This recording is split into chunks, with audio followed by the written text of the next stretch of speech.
So now we're going to talk about assignment 2.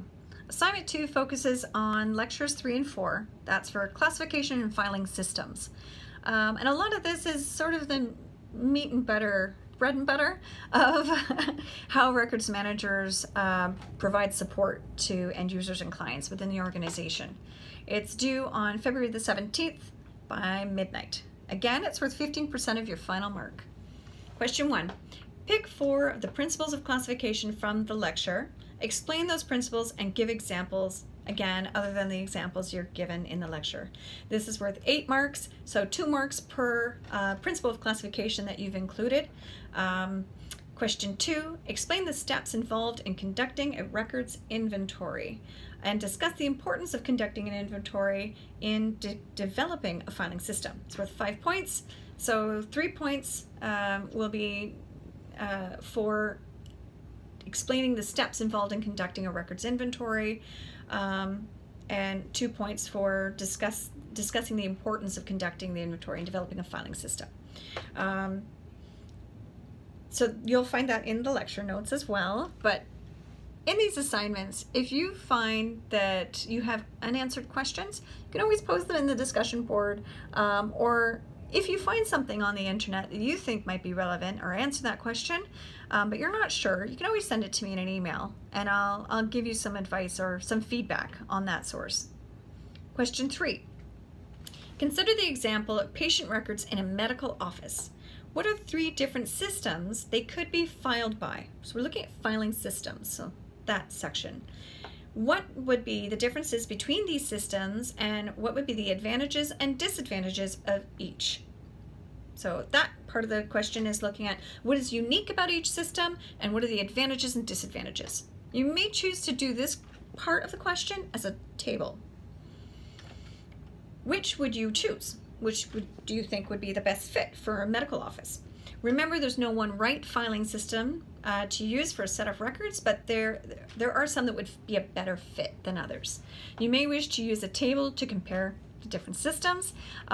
Keep in mind some of the issues that could come up when we're talking about patient records. When we're talking about patient records, we could be talking about very much personal information, but also potentially sensitive information and sensitive health information. And there are 2 pieces of legislation that would come into play to helping us manage those kinds of records. So keep that in mind when you are analyzing which system you recommend for the scenario. Question 4, what is controlled vocabulary? How is a controlled vocabulary useful? That's worth 5 points. Question 5, what are unique identifiers and how are they useful to records management staff? Worth 2 points. Question 8, case study. There are 2 parts to this case study. Complete both sections. You've just been hired, so you're no longer in contract. You've now been hired as the records manager for a local animal shelter. You have access to a list of all the files, so they've conducted their inventory, but there's no classification system in place. Your first job after completing an inventory is to create a classification system. A. Develop a multi-level classification system for a veterinary office. Lecture 3 outlines steps to create the classification system. Table format is recommended to illustrate relationships between major categories and record types. Please include the following record types, and then there's a list there.